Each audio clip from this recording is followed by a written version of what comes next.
شی جین پینگ رئیس جمهور چین چه کار کرده که چین با 1,425,000,000 نفر جمعیت سالی 10% رشد داره؟ بریم با هم ببینیم. قدرت شی جین پینگ رهبر چین در سیاست داخلی و خارجی این کشور خیلی قوی و مستحکمه. از زمانی که در سال 2012 به عنوان دبیرکل حزب کمونیست چین CPC و سال بعدش به عنوان رئیس جمهور به قدرت رسیده، تونسته کنترل و نفوذ خودش رو در ساختارهای قدرت چین افزایش بده. اون در مقام رهبر حزب کمونیست، رئیس جمهور چین و فرمانده کل نیروهای مسلح تمامی اهرم‌های قدرت اصلی کشور رو در دست داره. اون ریاست کمیسیون نظامی مرکزی چین رو هم به عهده داره. وقتی هم حزب دستت باشه، هم قدرت نظامی، نتیجهش میشه کنترل کامل به دستگاه‌های نظامی و امنیتی کشور و خفقان و کنترل شدید مردم.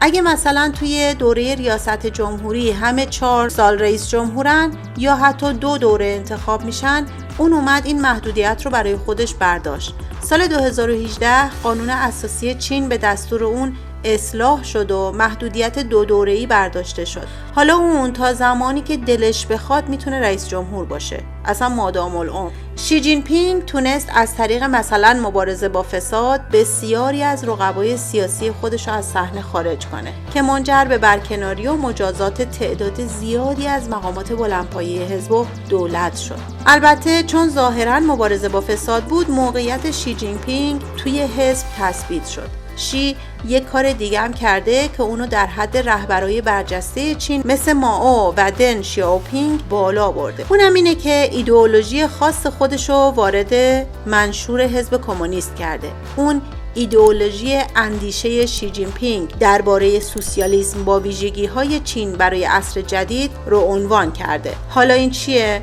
این یه چارچوب نظریه که شی بیان کرده سال 2017 به عنوان بخش مهمی از ایدئولوژی رسمی حزب کمونیست چین. این اندیشه خط مشی کلی چین رو تعریف میکنه در سیاست، اقتصاد، فرهنگ و امور بین الملل. هیچی دیگه، یعنی هر چیزی من گفتم 1.5 میلیارد جمعیت بگن چشم. مثلا میگه حزب کمونیست رهبری مطلقه. حالا رهبر حزب کیه؟ شی جین پینگ. اصلا میگه بدون رهبری قوی چین نمیتونه به اهداف توسعه‌ای خودش دست پیدا کنه. حالا سوسیالیسم با ویژگی چینی چیه؟ یعنی یه چیز شلم شوربایی از سوسیالیسم که با شرایط چین بخونه. یعنی ترکیبی از بازار آزاد و کنترل دولت که بهترین جنبه‌های هر دو نظام رو به کار بگیره به نفع چین مثلا.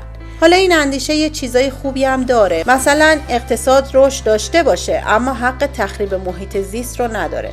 یا نابرابری اجتماعی نباید باشه و توسعه در همه مناطق کشور باید صورت بگیره، نه فقط در پایتخت و مراکز استان‌ها. یکی دیگه از بخشای این اندیشه اینه که ارتش چین باید به حدی تقویت بشه که در سطح جهانی برتری خودش رو بتونه نشون بده و حتما هم قانون خودنوشته جناب شی جین پینگ باید اعمال بشه در همه کشور. البته اسمش قوانین شفاف و عادلانه است که در اون باید دولت قوی تر بشه تا بتونه رفاه عمومی رو تضمین کنه. دیگه این که چین باید نقشش توی دنیا و شکل دهی نظم جهانی هم پررنگ تر بشه، حالا چه تو زمینه محیط زیست باشه چه سیاست‌های بین‌المللی. در مورد رفاه اجتماعی هم میگه باید فقر کاهش پیدا کنه، به خصوص توی روستاها، و برای دسترسی به آموزش و بهداشت و مسکن هم برنامه‌های ارائه میده. میدونید که چین هم از لحاظ مساحت و هم جمعیت از بزرگترینای دنیاست. پس از بزرگترین نگرانی‌های شی جین پینگ اینه که با این همه خودکامگی نظم اجتماعی حفظ بشه و جامعه به سمت ناآرومی نره. پس براش چیکار میکنه؟ هیچی دیگه، سرکوب و پاسخ قاطع به اعتراضات. اصل این اندیشه چیه؟ برگردوندن چین به قدرت اول جهان، همون اندیشه رستاخیز بزرگ ملت چین. برای همین روز به روز سعی میکنن به هر قیمتی مدرنیزاسیون رو افزایش بدن و سطح رفاه رو به خصوص در مناطق محروم کشور بیشتر کنن تا هم اعتراضات جلوش گرفته بشه، هم اونا به هدفشون برسن. خلاصه که قصد داره چین رو به یک کشور پیشرفته و تاثیرگذار در جهان تبدیل کنه در همه زمین‌ها، حالا به هر قیمتی. اصل قضیه برای چین خوبه ها، اما برای ما بگذاریم. قبل از اینکه بریم سر موضوع سیاست خارجی شی جین پینگ، لایک و سابسکرایب یادت نره. همین الان زنگوله رو فعال کن که به محض آپلود ویدیوها زودتر از بقیه ازش آگاه بشی. بریم سراغ بقیه کارهای رئیس جمهور مادام العمر چین.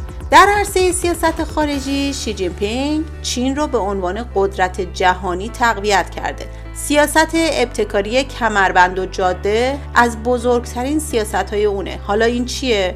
یه طرح بزرگ توسعه و زیرساخت و سرمایه‌گذاری جهانیه که سال 2013 معرفی شده و هدف از اون گسترش شبکه‌های تجاری، ارتباطات بین‌المللی و تقویت روابط اقتصادی بین آسیا و اروپا و آفریقا و حتی فراتر از اوناست. ابتکار کمربند و جاده توی 2 مسیر اصلی فعالیت میکنه. جاده ابریشم که از طریق خشکی به دنبال ایجاد یک شبکه تجاری و حمل و نقل و جاده دریایی قرن 21 که مسیر دریایی بین المللیه. این پروژه تلاش داره به نوعی راه تاریخی جاده ابریشم رو که در گذشته وجود داشته رو احیا کنه. چین با این ابتکار سعی میکنه به کشورهای شرکت کننده در این طرح کمک کنه تا زیرساخت‌های حمل و نقلشون مثل جاده، راه آهن، بنادر، پل‌ها و شبکه‌های ارتباطی رو بهبود ببخشه که یه طرح 2 سرسوده برای هم کشور چین و هم کشورهای در حال توسعه. این طرح شبکه‌های جدید تجاری ایجاد میکنه تا به بازارهای جدید دست پیدا کنن. چین میاد توی کشورهای شرکت کننده مبالغ هنگفتی سرمایه گذاری میکنه، نه تنها برای زیرساختاشون بلکه برای انرژی، کشاورزی، صنایع و حتی تکنولوژیشون. در اصل چین با این طرح بازارهای خودشو داره گسترش میده و در کنارش تا حدودی کشورهای مسیر هم به سود میرسن. البته نه به اندازه چین، چون باعث میشه نفوذ چین به مراتب توی کشورهای آسیایی بیشتر بشه. این کار یه بدی بزرگ داره، اونم بدهی خیلی زیاد کشورهای کمتر توسعه یافته به چینه. همین بدهی‌های سرسام‌آور پای چین رو حتی توی سیاست‌گذاری‌های کلان کشورهای طرف قراردادش باز میکنه. برات این موضوعات آشنا نیست؟ مثلا توی جنوب، خوزستان، پالایشگاه‌ها و بنادر و جزایر جنوبی کشورمون. در مجموع این طرح یکی از بزرگترین و جامع‌ترین پروژه‌های اقتصادی و استراتژیک در سطح جهانه که چین از اون هم برای افزایش نفوذ خودش در سطح جهانی و هم تقویت همکاری‌های اقتصادی سود میبره. دولت چین تحت رهبری شی سیاست سانسور و نظارت گسترده‌ای بر اینترنت و رسانه‌ها داره. همچنین اونجا آزادی بیان وجود نداره یا که خیلی محدوده. مردم حق اعتراضات عمومی هم ندارن. شبکه‌های اجتماعی تحت نظارت شدیدن و هر گونه انتقاد از دولت یا شخص شی جین پینگ به شدت سرکوب میشه. با اینکه سیاست دولت بر اقتصاد بازار آزاد تاکید داشته، اما شی جین پینگ اومد نقش دولت رو خیلی قوی تر کرد و کلی از شرکت ها رو زیر مجموعه دولت کرد. به طور کلی اون تونسته توی همه عرصه های سیاسی، اقتصادی و نظامی قدرتش رو متمرکز کنه و امروزه اون یکی از قدرتمندترین رهبران نه تنها در چین بلکه در جهانه. نظر تو در مورد شی جین پینگ برام بنویس. لطفاً این ویدیویی هم که روی تصویر میاد و برای حمایت از من ببین. ممنون از همراهی تا آخر این ویدیو.